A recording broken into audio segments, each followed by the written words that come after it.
4 PM में आप सभी का स्वागत है और मैं हूं आपके साथ आकांक्षा यादव। दोस्तों, पश्चिम बंगाल में विधानसभा चुनाव की तारीखों के ऐलान के साथ ही राजनीतिक सरगर्मियां चरम पर पहुंच गई हैं। हर पार्टी अपनी रणनीति को अंतिम रूप देने में जुटी हुई है, लेकिन इस चुनावी माहौल के बीच भारतीय जनता पार्टी खुद अपने ही घर में उठ रहे विरोध के कारण मुश्किलों में घिरती हुई नजर आ रही है। हालात ऐसे बन गए हैं कि चुनावी रण में उतरने से पहले ही बीजेपी के भीतर दरारें खुलकर सामने आने लगी हैं। दरअसल अलीपुर द्वार सीट पर उम्मीदवार की घोषणा के बाद जो बवाल मचा, उसने साफ संकेत दे दिए कि पार्टी इस वक्त दो गुटों में बटी हुई दिखाई दे रही है। आपको बता दें कि बीजेपी ने जैसे ही अलीपुर द्वार सीट से परितोष दास को उम्मीदवार घोषित किया, पार्टी के भीतर विरोध की चिंगारी भड़क उठी। ये विरोध धीरे धीरे इतना ज्यादा बढ़ गया कि पार्टी कार्यालय तक इसकी आग पहुंच गई। नाराज कार्यकर्ताओं ने खुलकर अपना गुस्सा जाहिर किया और विरोध प्रदर्शन के दौरान तोड़फोड़ तक कर डाली। वीडियो में आप साफ तौर पर देख सकते हैं कि कैसे कार्यकर्ताओं की ओर से कुर्सियां तोड़ी गईं, टेबल पलट दिए गए और जमकर नारेबाजी हुई।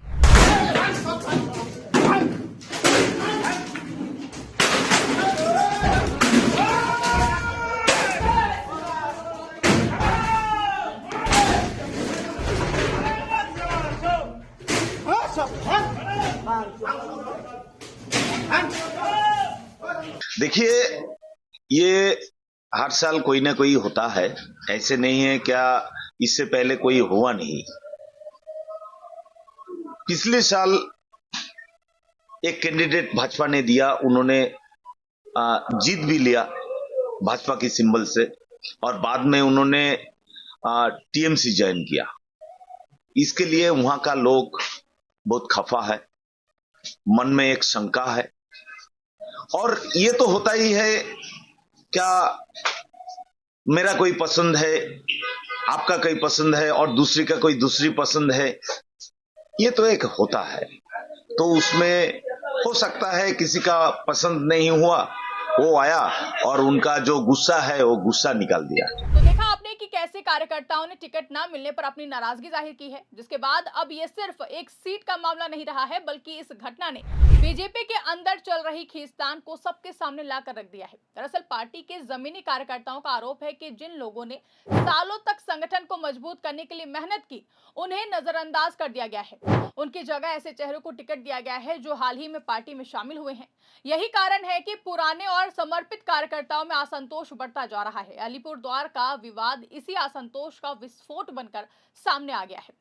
अब इसे लेकर राजनीतिक विश्लेषकों की माने तो बीजेपी इस समय दो गुटों में बटी हुई नजर आ रही है। पहला गुट उन पुराने कार्यकर्ताओं का है जो लंबे समय से पार्टी के साथ जुड़े हुए हैं और संगठन को जमीनी स्तर पर मजबूत करते आए हैं। दूसरा गुट उन नए नेताओं का है जो अन्य दलों, खासकर टीएमसी से बीजेपी में शामिल हुए हैं और जिन्हें पार्टी नेतृत्व ने तेजी से आगे बढ़ाया है। टिकट वितरण में इसी दूसरे गुट को प्राथमिकता मिलने से टकराव की स्थिति पैदा हो गई है। अलीपुर द्वार सीट पर परितोष दास की उम्मीदवारी इसी टकराव का प्रतीक बन गई है। कार्यकर्ताओं का कहना है कि उन्हें न सिर्फ नजरअंदाज किया गया है, बल्कि उनकी राय को भी कोई महत्व नहीं दिया गया है। यही वजह है कि उन्होंने खुलकर पार्टी नेतृत्व के फैसले के खिलाफ आवाज उठाई। कई कार्यकर्ताओं ने यह तक मांग कर दी है कि परितोष दास की उम्मीदवारी वापस ली जाए और किसी स्थानीय या फिर पुराने कार्यकर्ता को टिकट दिया जाए। आज सत्ता की आंखों में आंख डालकर पत्रकारिता करना मुश्किल हो गया है। हम पर मुकदमों से लेकर चैनल को बंद करने का दबाव बनाया जा रहा है। मुश्किल दौर है, लेकिन हम हार नहीं मानेंगे। इसीलिए 4 पीएम को ज्यादा से ज्यादा ज्वाइन करें और स्वतंत्र पत्रकारिता को जिंदा रखने के लिए जितना हो सके हमारा आर्थिक सहयोग करें। उम्मीद है कि आपके सपोर्ट से ये जंग भी हम जीत जाएंगे। तो इस पूरे मामले ने बीजेपी की चुनावी तैयारियों पर सवाल खड़े कर दिए हैं। चुनाव से पहले इस तरह का अंदरूनी विरोध किसी भी पार्टी के लिए नुकसानदेह साबित हो सकता है, खासतौर पर तब जब विपक्ष पहले से ही मजबूत स्थिति में हो। पश्चिम बंगाल में सत्तारूढ़ टीएमसी इस स्थिति पर नजर बनाए हुए है और बीजेपी के अंदरूनी मतभेदों को अपने पक्ष में भुनाने की कोशिश कर रही है। टीएमसी के नेताओं ने इस पूरे मुद्दे को लेकर के बीजेपी पर निशाना साधना शुरू कर दिया है। उनका कहना है कि बीजेपी के पास ना तो स्पष्ट नेतृत्व है और ना ही संगठन में एकजुटता है। विपक्ष इसे बीजेपी की घटिया राजनीति का नतीजा बता रहे हैं। जहां दूसरे दलों से आए नेताओं को प्राथमिकता दी जा रही है, जबकि मूल कार्यकर्ताओं की अनदेखी हो रही है। हालांकि बीजेपी के लिए स्थिति इसलिए भी चुनौतीपूर्ण है क्योंकि पश्चिम बंगाल में पार्टी ने पिछले कुछ सालों में तेजी से अपनी पकड़ मजबूत करने की कोशिश की है, लेकिन अब वही विस्तार उसकी कमजोरी बनती हुई दिखाई दे रही है। जब बड़ी संख्या में दूसरे दलों के नेता पार्टी में शामिल होते हैं तो उन्हें संतुलित तरीके से समायोजित करना एक बड़ी चुनौती बन जाता है, और अगर ये संतुलन बिगड़ता है तो संगठन में असंतोष फैलना तय माना जाता है।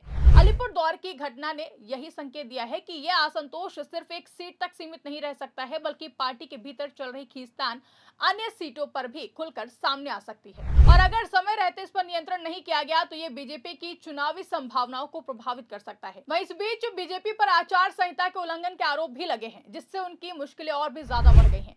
दुर्गापुर पश्चिम से बीजेपी विधायक लक्ष्मण चंद गोरई पर आरोप है कि आचार संहिता लागू होने के बाद भी उन्होंने स्थानीय लोगों को सामान वितरित किया है।